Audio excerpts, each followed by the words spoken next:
2025 मीठे बच्चे, तुम्हें अपने योग बल से ही विकर्म विनाश कर पावन बन पावन दुनिया बनानी है।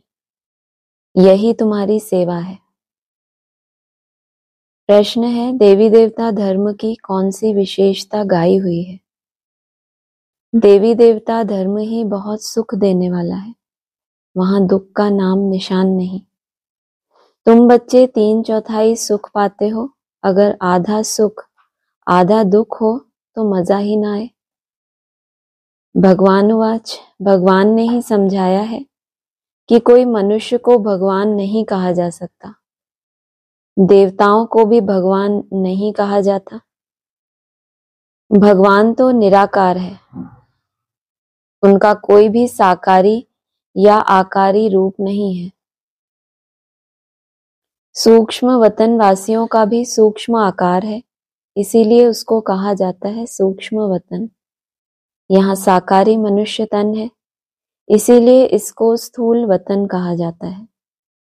सूक्ष्म वतन में यह स्थूल 5 तत्वों का शरीर होता नहीं, यह 5 तत्वों का मनुष्य शरीर बना हुआ है। इनको कहते हैं मिट्टी का पुतला। सूक्ष्म वतन वासियों को मिट्टी का पुतला नहीं कहेंगे। देवता धर्म वाले भी हैं मनुष्य, परंतु उनको कहेंगे दैवी गुण वाले मनुष्य। यह दैवी गुण प्राप्त किए हैं शिव बाबा से। दैवी गुण वाले मनुष्य और आसुरी गुण वाले मनुष्यों में कितना फर्क है। मनुष्य ही शिवालय और वैश्यालय में रहने लायक बनते हैं। सतयुग को कहा जाता है शिवालय। सतयुग यहाँ ही होता है, कोई मूल वतन या सूक्ष्म वतन में नहीं होता, क्योंकि देवता भी कहाँ बनना होता है, सूक्ष्म वतन में तो हैं ही फरिश्ते, उनको कोई बनना थोड़ी है। तो सतयुग भी यहाँ ही होता है और बनने वाले भी। तुम बच्चे जानते हो कि वह शिव बाबा का स्थापन किया हुआ शिवालय है। कब स्थापन किया? संगम पर। यह पुरुषोत्तम युग है। अभी यह दुनिया है पतित तमो प्रधान। इसको सतो प्रधान नई दुनिया नहीं कहेंगे। नई दुनिया को सतो प्रधान कहा जाता है। वही फिर जब पुरानी बनती है तो उसको तमो प्रधान कहा जाता है। फिर सतो प्रधान कैसे बनती है? तुम बच्चों के योग बल से। योग बल से ही तुम्हारे विकर्म विनाश होते हैं और तुम पवित्र बन जाते हो। पवित्र के लिए तो फिर जरूर पवित्र दुनिया चाहिए। नई दुनिया को पवित्र, पुरानी दुनिया को अपवित्र कहा जाता है। पवित्र दुनिया बाप स्थापन करते हैं, पतित दुनिया रावण स्थापन करते हैं। यह बातें कोई मनुष्य नहीं जानते। यह 5 विकार ना हो तो मनुष्य दुखी होकर बाप को याद क्यों करे? बाप कहते हैं मैं हूं ही दुख हरता सुख करता। रावण का 5 विकारों का पुतला बना दिया है 10 शीश का। उस रावण को दुश्मन समझकर जलाते हैं। सो भी ऐसे नहीं द्वापर आदि से ही जलाना शुरू करते हैं, नहीं। जब तमो प्रधान बनते हैं तब कोई मतांतर वाले बैठ यह नई बातें निकालते हैं।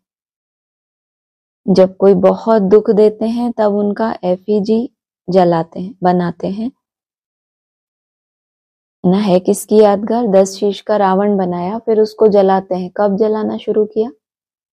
जब बहुत तमो प्रधान बन गए, माना उससे पहले नहीं जलाया। क्यों ऐसा?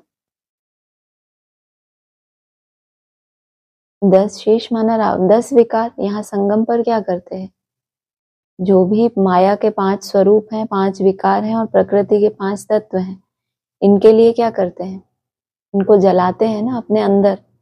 तो कोई जब एकदम देखते हैं पूरा ही नीचे गिर जाते हैं उनके प्रभाव में आके, तब उनको जलाना शुरू करते हैं। जलता कैसे है? योग अग्नि से जलेगा ना। रावण को कैसे जलाते हैं? अग्नि से जलाते हैं। कोई भी चीज अग्नि से जलती है। तो कोई मनुष्यों को कब जाके होश आता है? जब पूरे तमो प्रधान बन जाते हैं, तब उनको जलाना शुरू करते हैं कि अब इसको जलाएं। जब कोई बहुत दुख देते हैं तब उनका पुतला बनाते हैं। तो यहाँ भी मनुष्यों को जब बहुत दुख मिलता है तब यह रावण का बुत बनाकर जलाते हैं ना। अपने अंदर भी रावण को जो देख पाए तो भी उसको अपने से अलग समझेंगे तो जला पाएंगे ना। भक्ति मार्ग में क्या करते हैं, रावण का बुत बनाते हैं ना, अपना फेस तो नहीं रखते उसमें, वरना उसको अपने से क्या समझते हैं कि ये अलग है। हम कैसे अलग समझते हैं, किसी दूसरे को जलाने से हमें कैसे शांति हो गई।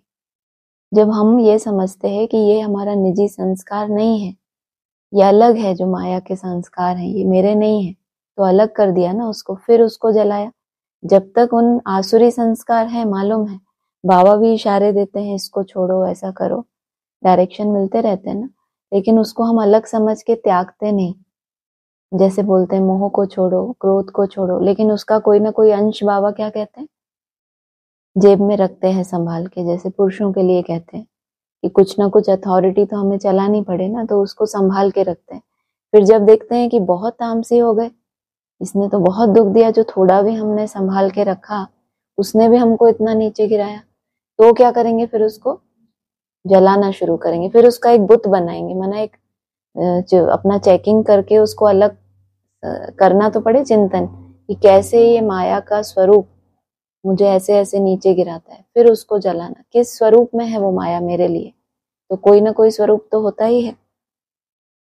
तो कहा यहाँ भी मनुष्यों को, यहाँ बोला यहाँ भी मनुष्यों को जब बहुत दुख मिलता है तब यह रावण का बुत बनाकर जलाते हैं।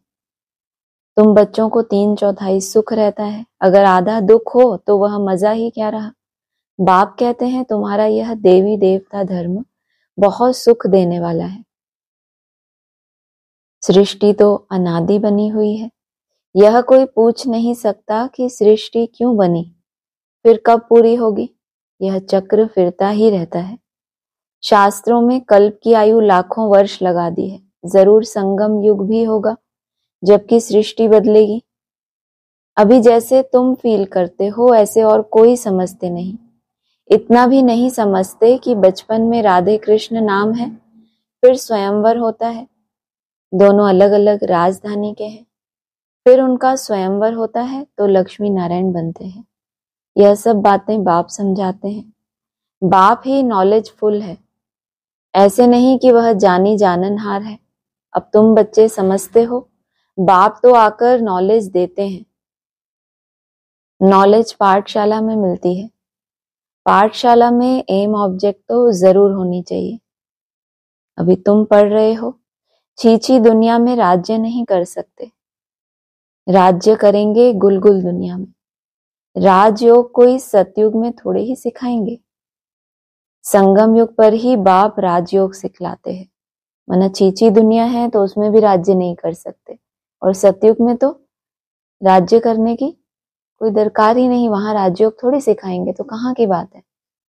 संगम पर मन बुद्धि का राज्य करना है ना, इसके ऊपर अपने मन के ऊपर भी बुद्धि को राज्य करना है और शरीर के इंद्रियों के ऊपर भी राज्य करना है। छीछी दुनिया है, संकल्पों की दुनिया कैसी है, माना वो जो 5 विकारों के ही संकल्प हैं, अगर उनमें ही रमण कर रहे हैं, वो बुरे नहीं लग रहे, उसको रावण समझ के नहीं जला रहे, तो कौन सी दुनिया में रह रहे हैं अभी। छीछी दुनिया में तो राज्य कभी हो ही नहीं सकता कि हम राज्य करें, बुद्धि देखे कि मन में कहाँ कहाँ क्या क्या विकार है। राज्य करेंगे गुलगुल दुनिया में, राजयोग कोई सतयुग में थोड़ी ही सिखाएंगे।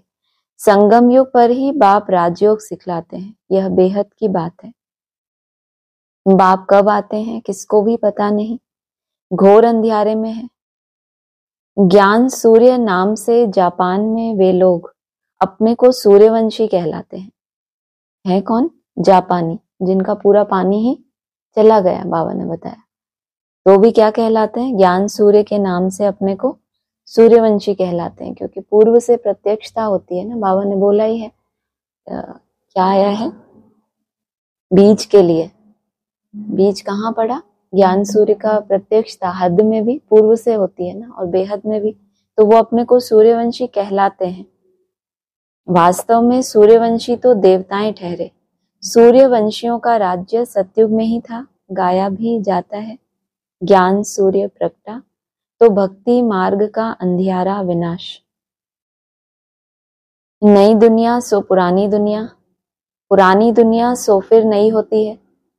यह बेहद का बड़ा घर है, कितना बड़ा मांडवा है। सूर्य चांद सितारे कितना काम देते हैं। रात्रि को बहुत काम चलता है।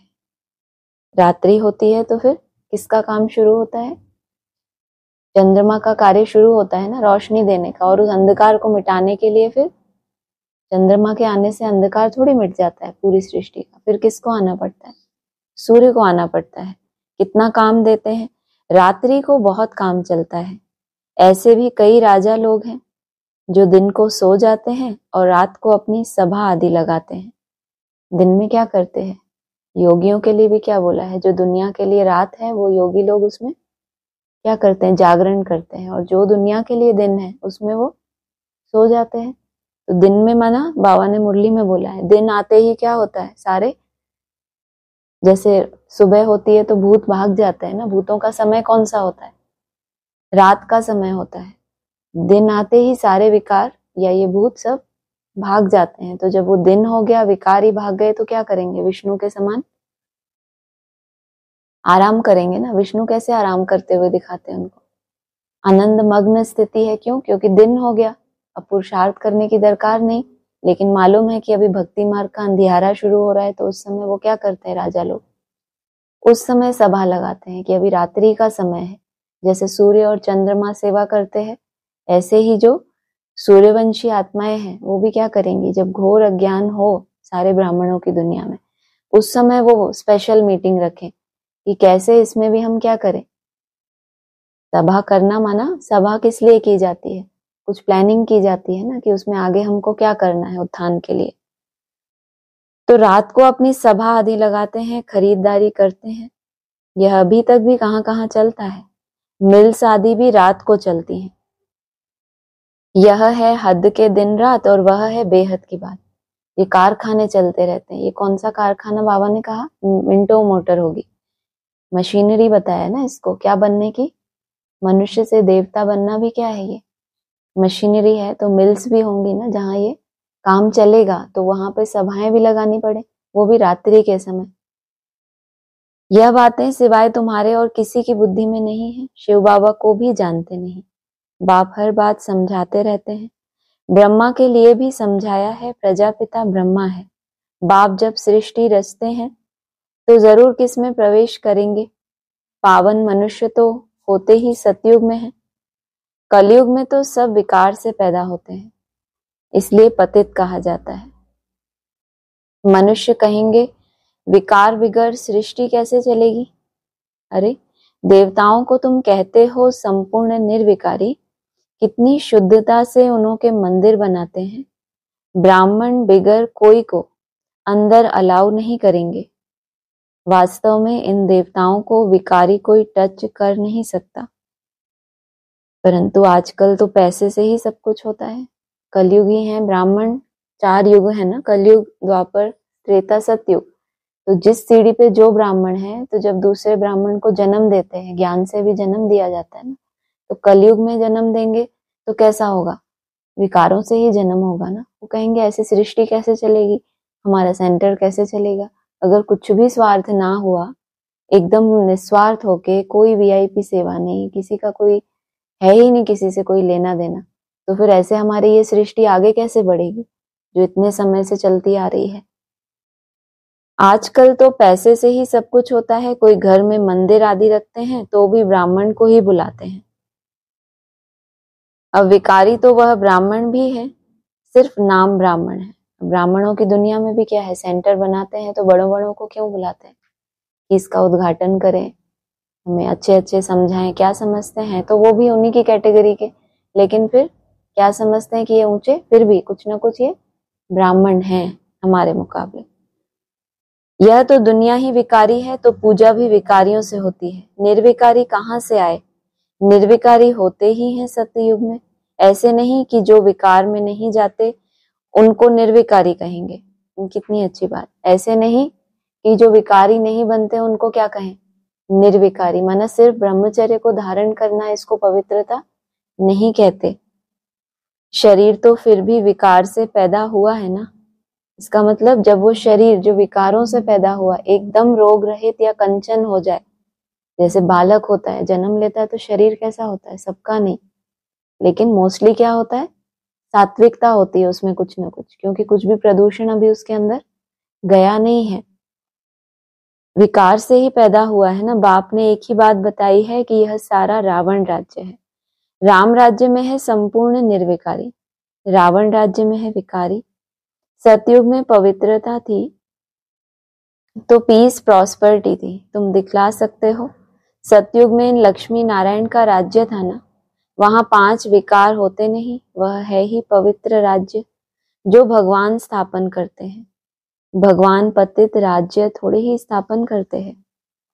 सतयुग में अगर पतित होते तो पुकारते ना, वहां तो कोई पुकारते ही नहीं। सुख में कोई याद नहीं करते, परमात्मा की महिमा भी करते हैं, सुख के सागर, पवित्रता के सागर, कहते भी हैं शांति हो। अब सारी दुनिया में शांति मनुष्य कैसे करेंगे? शांति का राज्य तो एक स्वर्ग में ही था। जब कोई आपस में लड़ते हैं तो शांति कराना होती है, वहां तो है ही एक राज्य। बाप कहते हैं इस पुरानी दुनिया को ही अब खत्म होना है। इस महाभारत लड़ाई में सब विनाश होते हैं। विनाश काले विपरीत बुद्धि अक्षर भी लिखा हुआ है। बरोबर पांडव तो तुम हो ना, तुम हो रूहानी पंडे, सबको मुक्ति धाम का रास्ता बताते हो। वह है आत्माओं का घर शांति धाम, यह है दुख धाम। अब बाप कहते हैं इस दुख धाम को देखते हुए भी भूल जाओ, बस अभी तो हमको शांति धाम में जाना है। यह आत्मा कहती है, आत्मा रियलाइज करती है, आत्मा को स्मृति आई है कि मैं आत्मा हूं। आत्मा ने जान लिया कि मैं आत्मा हूं तो कोई खास बात नहीं हो गई। परिचय कितनों को मिलता है क्या कि हम क्या हैं। अब जब आत्मा जब ये रियलाइज करती है, आत्मा को स्मृति आई है, माना आत्मा को स्मृति आई है। हमें तो बहुत पहले से पता है कि हम आत्मा हैं, लेकिन आत्मा को अब स्मृति आई कि मैं कौन हूं, आत्मा हूं। बाप कहते हैं मैं जो हूं जैसा हूं और तो कोई समझ ना सके, तुमको ही समझाया है कि मैं बिंदी हूं। तुम्हें यह घड़ी घड़ी बुद्धि में रहना चाहिए कि हमने 84 का चक्र कैसे लगाया है। इसमें बाप भी याद आएगा, घर भी याद आएगा, चक्र भी याद आएगा। इस वर्ल्ड की हिस्ट्री ज्योग्राफी को तुम ही जानते हो, कितने खंड हैं, कितनी लड़ाई आदि लगी।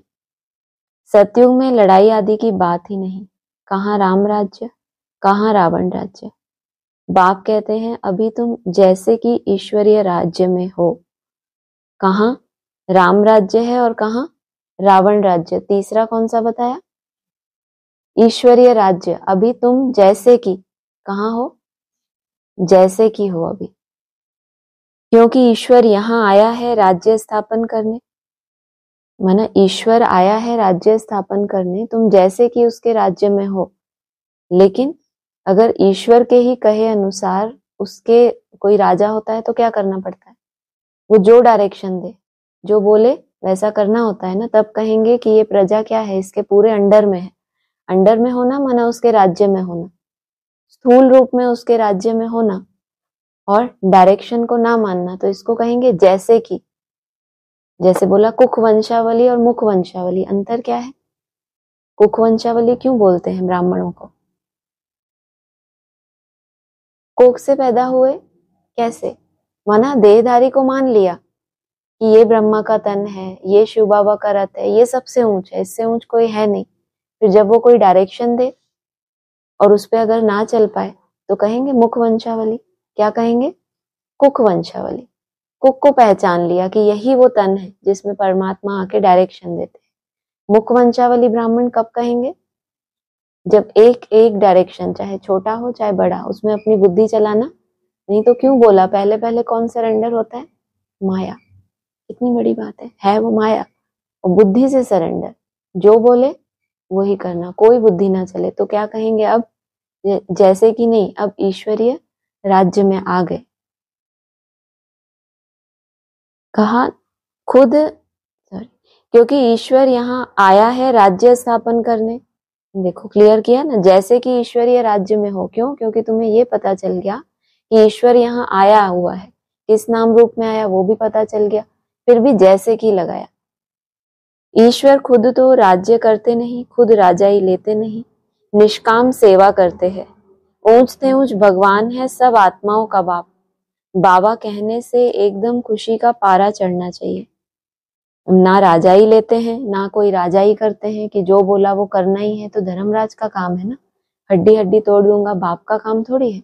बाप कैसी राजाई करते हैं? राजाई लेते ही नहीं। ईश माना शासन करने वाला, वर माना श्रेष्ठ, श्रेष्ठ शासन माना दिलों पे राज्य करना, कि जिसका भगवान से जितना प्यार होगा वो उसके डायरेक्शन को क्या कहते हैं, जिनसे प्यार है तो उनकी बात मानी जाती है या अवॉइड किया जाता है।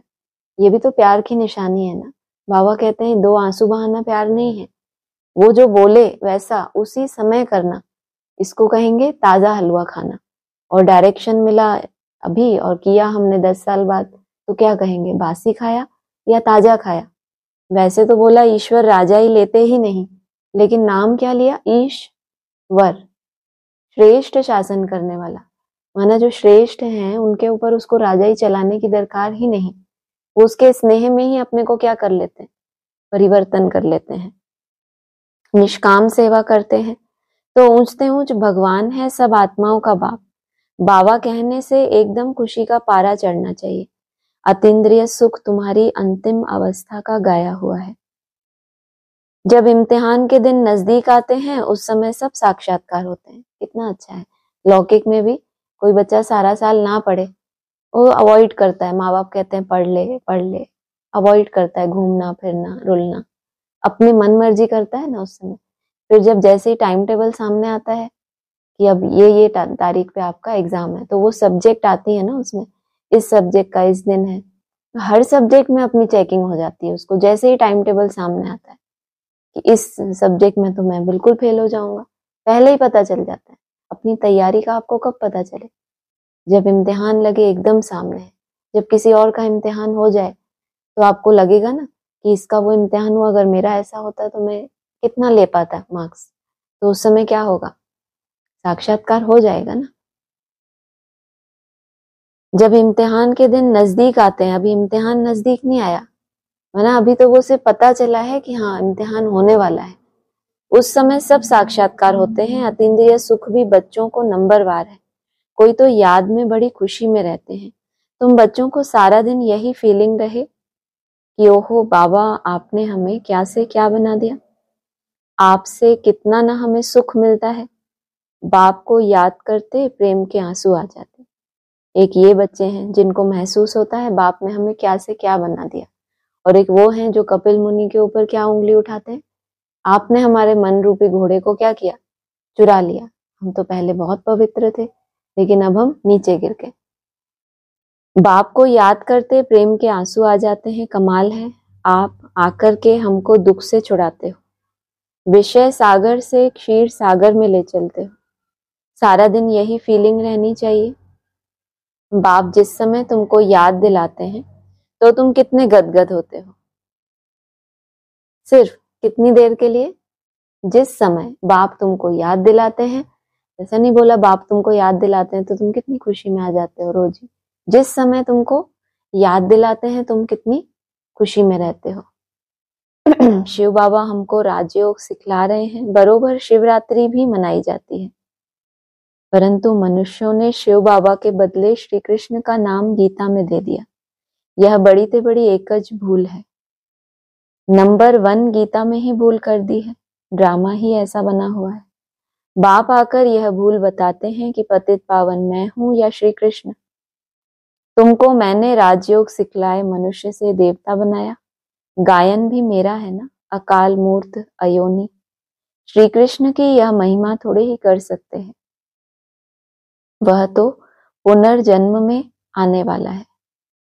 अकाल मूर्त माना जो मूर्ति को एक बार तो उसने जन्म लिया, लेकिन फिर उसको कोई काल, जन्म लेने के बाद कोई काल उसको खा ना सके। पूरे 5000 वर्ष जिसकी आयु हो तो क्या कहेंगे, अकाल मूर्त। श्री कृष्ण की यह महिमा थोड़े ही कर सकते, वह तो पुनर्जन्म में आने वाला है। तुम बच्चों में भी नंबरवार हैं जिनकी बुद्धि में यह सब बातें रहती हैं। ज्ञान के साथ चलन भी अच्छी चाहिए, माया भी कोई कम नहीं, जो पहले आएंगे वह जरूर इतनी ताकत वाले होंगे। चलन भी इतनी अच्छी चाहिए और माया भी कोई कम नहीं है, ज्ञान भी चाहिए, फिर क्या चाहिए? कुछ नहीं चाहिए। आज फिर सब अपने हाथ अंदर कर करके बैठे आराम से। ज्ञान के साथ साथ क्या चाहिए? चलन भी अच्छी चाहिए, माया भी कोई कम नहीं, जो पहले आएंगे। कहाँ से आएंगे? माया को जीत लेंगे तो आएंगे ना अवतरण लेने के लिए। मैंने उनको बोला जो लोग सुन नहीं रहे, कुछ समझ नहीं रहे, ऐसे बस बैठे हैं। आप लोग तो सुन रहे हो तो बैठो आराम से। जो पहले आएंगे वह जरूर इतनी ताकत वाले होंगे। कहाँ से आ रहे हैं ये? परम धाम में पहले पहले गए, माया कम नहीं है, चलन अच्छी चाहिए, माया भी कम नहीं है। जो पहले आएंगे, माना चलन अच्छी होगी, माया को जीतेंगे तो कहाँ जाएंगे? फिर भी पता नहीं चला, नहीं पता चला, कहीं और है गए हुए आप छुट्टी पे। परम धाम जाएंगे, फिर वहां से जो पहले आएंगे वो उतनी जरूर ताकत वाले होंगे। जिसमें ताकत होगी वही तो एक्टर, जिसको एक्टिंग करनी आती है वही करेगा, या जिसको आती ही नहीं उसको तो साइड में खड़ा रखा जाएगा ना। जो अच्छा एक्टर होता है वो पूरी फिल्म में होता है या सिर्फ साइड में कहीं कहीं दिखता है? तो पहले आएंगे, क्योंकि जैसे ही मूवी शुरू हो तो हमें तो पूरा ऑलराउंड पार्ट बजाना है। जो कमजोर होंगे वो क्या कहेंगे?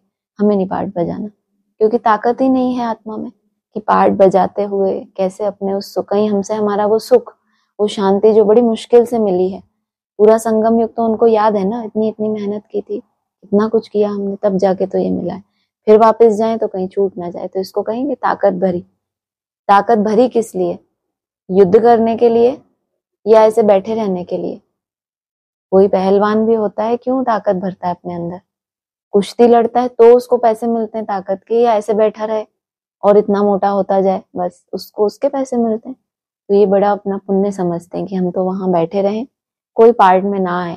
तो ताकत भरी क्यों संगम युग पे? थोड़ा सा पार्ट बजाना था तो संगम के एकदम लास्ट में ज्ञान मिलता, थोड़ा सा प्रैक्टिस करते।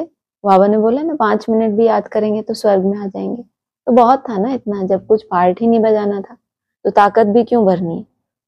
पार्टधारी भिन्न भिन्न होते हैं ना। हीरो हीरोइन का पार्ट भारतवासियों को ही मिला हुआ है। तुम सबको रावण राज्य से छुड़ाते हो, श्रीमत पर तुमको कितना बल मिलता है, माया भी बड़ी दुस्तर है, चलते चलते धोखा दे देती है। बोलो, हम बैठे हैं पुरुषार्थ में तो कोई बात नहीं, हम चल रहे हैं, अलर्ट हैं कुछ ना कुछ, तो भी क्या करती है? धोखा दे देती है। बाबा प्यार का सागर है तो तुम बच्चों को भी बाप समान प्यार का सागर बनना है। कभी कड़वा नहीं बोलो, किसको दुख देंगे तो दुखी होकर मरेंगे। मरता तो कोई भी मरता है तो उसको बहुत खुशी होती है क्या? कोई भी मरता है तो क्या हो लगता है उसको, थोड़ा और जी लेता? नहीं, ऐसा कोई कोई होते हैं ऐसे जिनको बहुत खुशी होती है, हाँ कि चलो बहुत अच्छा जीवन जिया। खुशी भी उनको होगी जिन्होंने अपने पूरे जीवन में क्या किया होगा, पुण्य किए होते हैं, कुछ सबका भला किया होता है, कोई पाप ऐसे नहीं किए होते। तो जब शरीर छोड़ते हैं तो बहुत अच्छी अवस्था में शरीर छोड़ते हैं, उस समय उनको भगवान याद आ जाता है। नहीं तो कोई लोभी होता है, उसको खाने की चीज याद आ जाएगी, किसी का संबंध में मोह है, उसको अपना बच्चा याद आ जाएगा। ये पूरा जीवन जो जिया है ये मरते समय क्या दे देता है उसका? अंत मते सो गति, कि पूरा जीवन यही किया है आपने, इसलिए जब अभी मरने का समय आया तो वही याद आ रहा है। ऐसा ही होगा ब्राह्मणों के साथ भी। जब एकदम अपनी लास्ट सीढ़ी भी ऐसा लगेगा ना कि बहुत मेहनत कर ली, तो भी वो जो लंबा समय अगर कोई संस्कार पाल के रखा है तो लास्ट में भी देख पाओगे कि भगवान में बुद्धि नहीं जा पा रही, वही संबंधी, वही पदार्थ, जो भी कुछ है, अपना ही कोई संस्कार होता है ना। हम सबका अपना एक क्या होता है? Comfort zone. कोई त्याग हम कर सकते हैं लेकिन उससे बाहर नहीं आना चाहते। सन्मुख डायरेक्शन भी मिल जाए तो भी हम क्या करते हैं? उसको संभाल के रखते हैं कि हाँ अभी तो टाइम पड़ा है, अभी कर लेंगे। जो आज नहीं कर पा रहा है वो 10 साल के बाद भी, तब भी तो क्या होगा? ऊपर से कोई ऐसा वरदान का हाथ आएगा कि लो अब तुम्हारा हो गया त्याग, तब भी किसको करना है? बस आत्मा को ये स्मृति आ जाए कि मैं आत्मा हूं, इतना सा ही खेल है। तो क्या करेगी फटाक से? शरीर छोड़ने में तकलीफ क्यों होती है? क्योंकि ये स्मृति नहीं होती कि मैं आत्मा हूं, मैं शरीर से अलग हो रही हूँ। तो फिर तो कितना आराम से शरीर छूटना चाहिए। बस मैं बैठा, जैसे बोला ना योगी कैसे शरीर छोड़ते हैं, एकदम बैठे बैठे, क्योंकि उनकी आत्मा में ये स्मृति रहती है कि मैं आत्मा हूं। तो दुख देंगे तो दुखी होकर मरेंगे, यह आदतें सब मिटानी चाहिए। गंदी आदत है विषय सागर में गोते खाना। बाप भी कहते हैं काम महाशत्रु है, कितनी बच्चियां मार खाती हैं। कोई कोई तो बच्ची को कह देंगे भल पवित्र बनो। अरे पहले खुद तो पवित्र बनो। बच्ची दे दी, खर्चे आदि के बोझ से और ही छूटा। ऐसा कौन करते हैं? किसके लिए बोला ऐसा? बच्ची को बोलते हैं क्या? माँ बाप होते हैं, ज्ञान में चलते होते हैं मान लो, तो बच्ची को समर्पित कर देंगे। क्यों? कि तुम पवित्र बनो। और खुद तो बाबा क्या कह रहे हैं उनसे? बच्ची को कह देंगे भल पवित्र बनो। अरे पहले खुद तो पवित्र बनो। बच्ची दे दी, खर्चे आदि के बोझ से और ही छूटा। बच्ची माना खर्चा। बच्ची होगी घर में तो खर्चा नहीं होगा? नहीं होगा, कोई खर्चा नहीं होगा। और ही छूट गया, क्योंकि समझते हैं पता नहीं इनकी तकदीर में क्या है। घर भी कोई सुखी मिले ना मिले, जिम्मेदारी होती है ना माँ बाप के ऊपर। आजकल खर्चा भी बहुत लगता है माँ बाप को। कोई कोई होते होंगे ऐसे। गरीब लोग तो झट दे देते हैं कि भैया हम तो गरीब हैं, ले जाओ उतना अच्छा। कोई को फिर मोह रहता है। आगे एक भीलनी आती थी, उनको ज्ञान में आने नहीं दिया क्योंकि जादू का डर था। भगवान को जादूगर भी कहते हैं। रहम दिल भी भगवान को ही कहेंगे, श्री कृष्ण को थोड़े ही कहेंगे।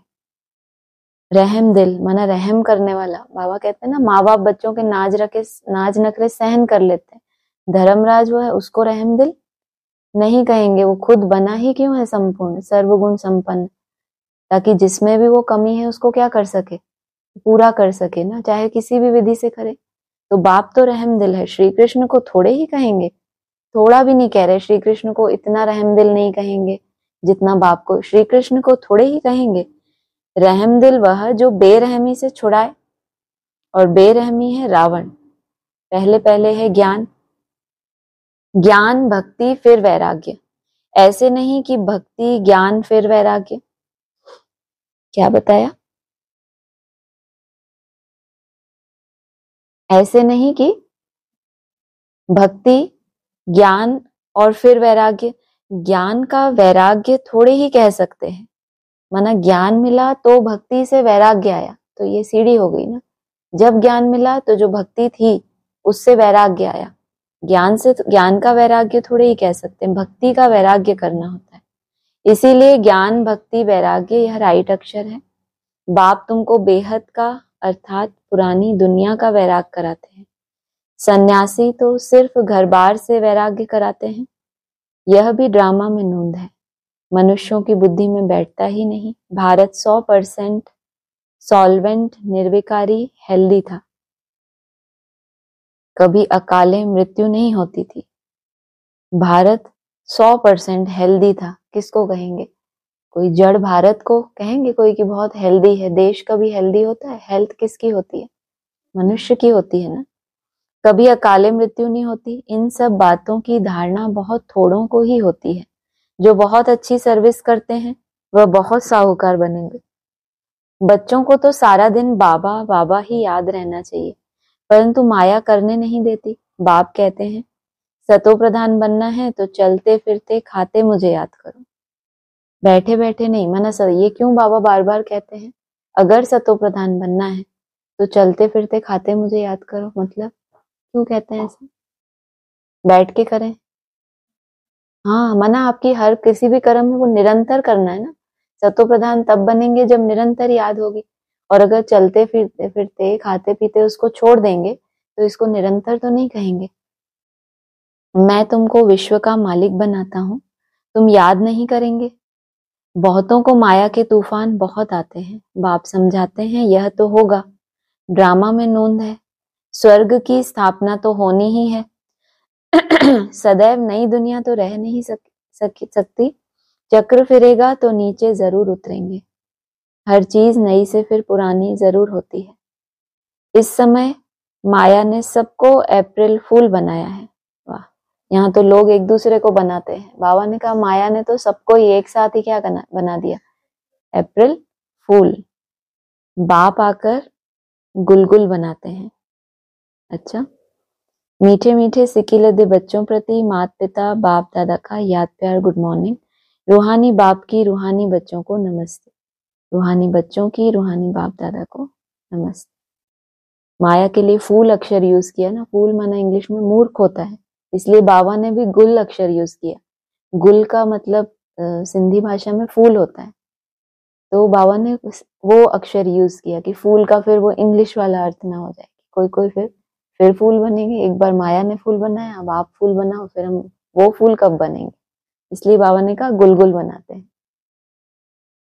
धारणा के लिए सार है, बाप समान प्यार का सागर बनना है, कभी किसी को दुख नहीं देना, कड़वे बोल नहीं बोलने, गंदी आदतें मिटा देनी है, बाबा से मीठी मीठी बातें करते इसी फीलिंग में रहना है।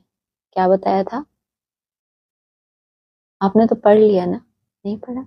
हाँ, आपने हमें क्या बनाया है, अभी तक जो बनाया है उसका रिगार्ड करना, उस फीलिंग में रहना।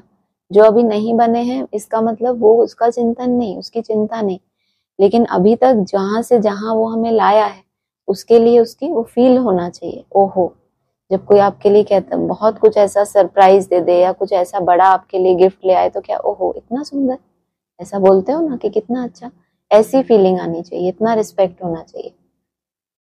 आपने हमें कितना सुख दिया है बाबा, आप क्षीर सागर में ले चलते हो, सारा दिन बाबा बाबा याद रहे। वरदान है सर्व संबंध और सर्व गुणों की अनुभूति में संपन्न बनने वाले संपूर्ण मूर्त भव।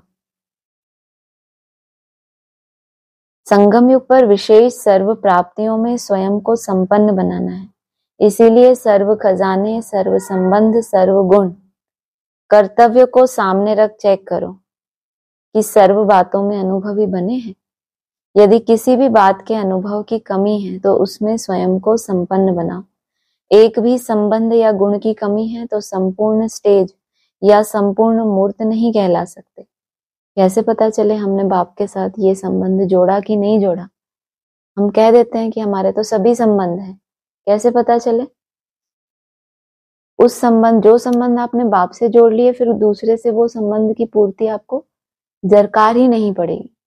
अगर किसी दूसरे संबंध में बुद्धि जा रही है तो जरूर वो संबंध अभी बाप के साथ पक्का जुड़ा नहीं है, इसीलिए किसी और से भी वो संबंध कहीं ना कहीं है। तो संपूर्ण स्टेज या संपूर्ण मूर्त नहीं कहला सकते, इसलिए बाप के गुणों या अपने आदि स्वरूप के गुणों का अनुभव करो, तब संपूर्ण मूर्त बनेंगे। स्लोगन है, जोश में आना भी मन का रोना है। रोना माना जोश, और जोश में आना भी क्या है? आपको लगे वाह हम तो माया के पेपर में जीत गए, हम तो रोए ही नहीं। बाबा कह रहे हैं अगर जोश भी आया आपको तो भी क्या है वो मन का रोना। अब रोने का फाइल खत्म करो। मनसा सेवा करने के लिए सर्व शक्तियों को अपने जीवन का अंग बना लो। ऐसे बाप समान परफेक्ट बनो जो अंदर कोई डिफेक्ट ना हो।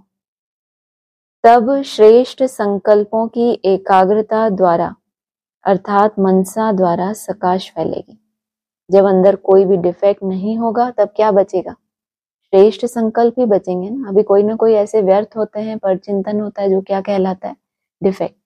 जब वो चला जाएगा तो क्या बचेगा? श्रेष्ठ संकल्प।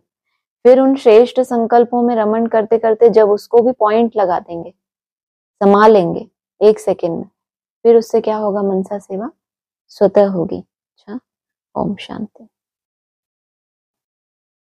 हाँ जी, ऑनलाइन किसी को कुछ पूछना है तो बोलिए।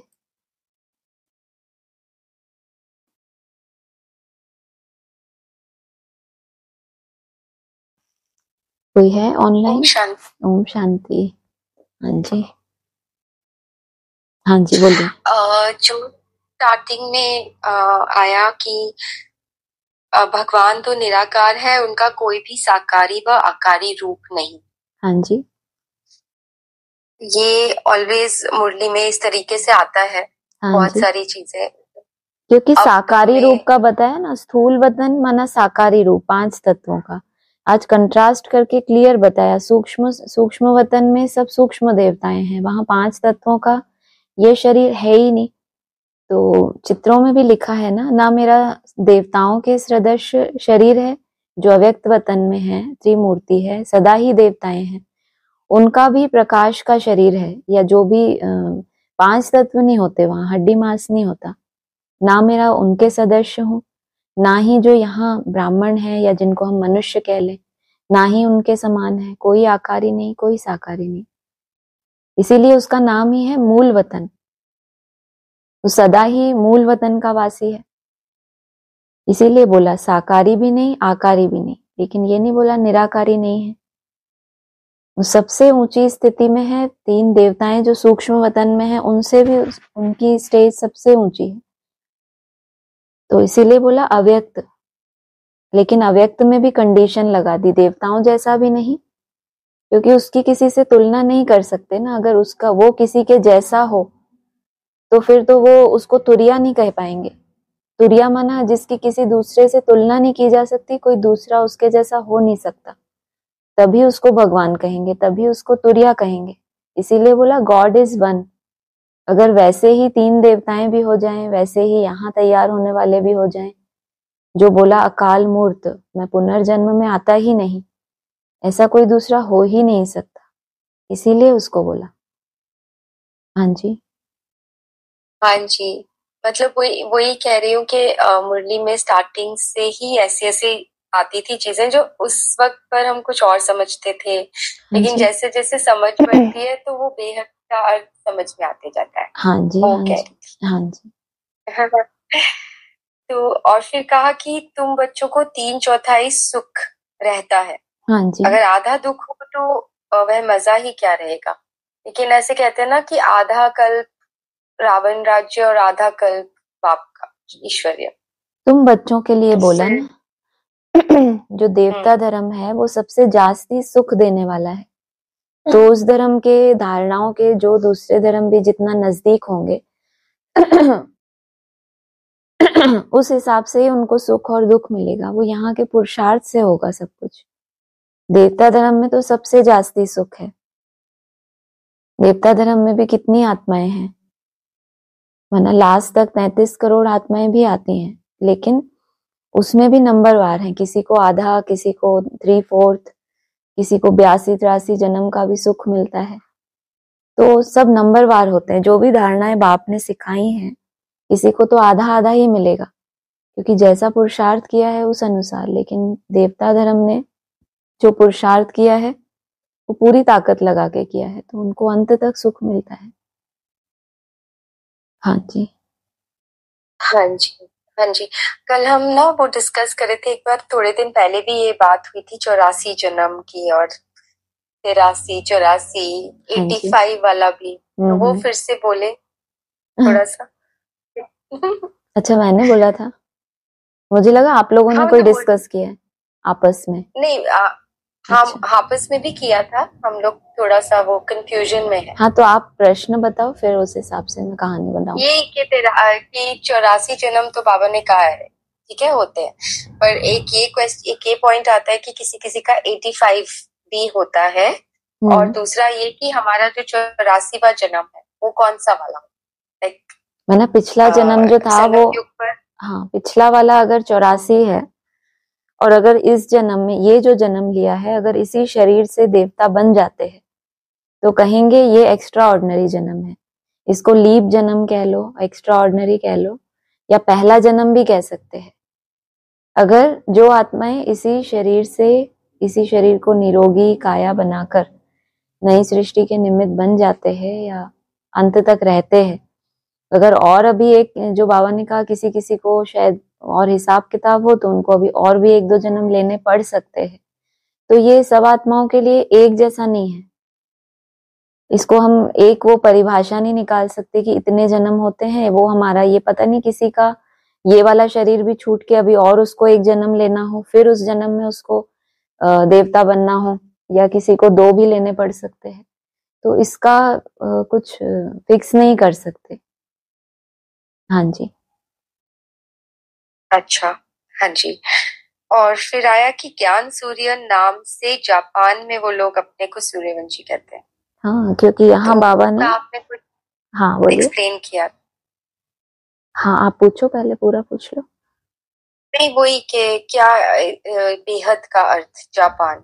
मैंने ईस्ट से ही सनराइज होता है ना हद में भी, और जब बाप आते हैं तो वो भी ईस्ट जो है इस रथ को बोलते हैं कहाँ से पकड़ा, जो कलकत्ते में बाबा ने कहा स्थापना का बीज पड़ा है, तो वही सब जो है यादगार वो बुद्ध धर्म में उनके पड़ी हुई है कि पूर्व में तो बौद्धी सभ्यता होती है, तो उस हिसाब से वो अपने को सूर्यवंशी कहलाते हैं। सूर्यवंशी कहलाना और सिर्फ प्रत्यक्षता होना, जैसे बोला है कलकत्ता आवाज फैलाने में सहयोगी बनेगा, पूर्व से प्रत्यक्षता होगी, लेकिन प्रत्यक्षता किसकी? बाप की प्रत्यक्षता हुई। लेकिन क्या हम आत्माएं जिन्होंने प्रत्यक्षता की वो वैसे बाप समान या देवताएं उसी शरीर से उसी जन्म में बन गए? तो ये तो एक जिम्मेदारी निभाई कि बाप की प्रत्यक्षता का बीज पड़ा तो आवाज फैलाने में सहयोग किया, लेकिन फिर खुद वैसा बनना, जो बाबा ने कहा ना सूर्यवंशी तो देवताएं होते हैं। अब बुद्ध धर्म में आप चले जाओ, वहां तो कोई देवताओं को मानते ही नहीं है, कोई साकार को मानते ही नहीं, बस बुद्ध को मानते हैं। शायद उस उनमें भी 2 सेक्ट होते हैं, मुझे पूरा पता नहीं, लेकिन वो सिर्फ देवताओं को तो नहीं मानते, ये तो पक्की बात है। तो बाबा ने तो बोला अगली ही लाइन में कि सूर्यवंशी तो देवताएं होते हैं, वो सूर्य के वंशज इसलिए कहलाते हैं कि यहां से सूर्य उदय हुआ। लेकिन उसके बाद तो फिर यज्ञ भी ट्रांसफर हो गया ना, पहले जब कलकत्ता में शुरुआत हुई, साक्षात्कार हुए या जो भी वहां पे हुआ होगा, लेकिन उसके बाद सारा सिंध हैदराबाद में चला ना कारोबार, तो उस हिसाब से। हाँ जी, हाँ जी, ठीक है। हाँ जी, ठीक है। ओम शांति। ओम शांति। हाँ जी, सीमा बहन, आपको कुछ कहना है? हाँ जी, ओम शांति। ओम शांति। ये आज का जो स्लोगन है इसको थोड़ा बताइए, बोलिए ना। जोश में आना भी रोना है मन का। आवेश में आना भी रोना है, ये अव्यक्त वाणी में आता है ना। हाँ। आवेश में आना माना कि रोना। तो जिसके अंदर सामना करने की शक्ति होती है वो क्रोध करता है, आवेश में आता है। जो बोल नहीं सकता या छोटा है, सामना नहीं कर सकता, तो वो क्या करता है? रोता है, क्योंकि आवेश तो दोनों के ही अंदर है। एक का आवेश वाचा के रूप में प्रकट हो रहा है और दूसरे का आवेश आंसुओं के रूप में प्रकट हो रहा है तो दोनों ही रो ही रहे हैं, लेकिन रोने वाले को लग रहा है कि देखो मैं कितना रो रहा हूं, लेकिन उसको ये समझना चाहिए कि ये भी रो ही रहा है। आवेश तो आवेश है, लेकिन वो इमोशंस जो हैं अंदर क्रोध के, वो किस रूप में बाहर आ रहे हैं। रोने वाले को भी तो क्रोध ही आया ना, वो रो क्यों रहा है? छोटा बच्चा रोता कब है? आप उसको उसकी पसंद की कोई चीज ना दो तो रोने लगता है। ऐसे ही वो संस्कार हमारा अभी भी रहता है, कोई मन इच्छित चीज नहीं होती तो हम रोने बैठ जाते हैं, लगता है कि वो मिल जाएगी। अब बचपन में तो मिल जाती थी, अब थोड़ी बड़े होने के बाद माँ बाप ऐसे ही पालते रहेंगे, है ना, ऐसा होता है। हाँ जी, ओम शांति। ठीक है।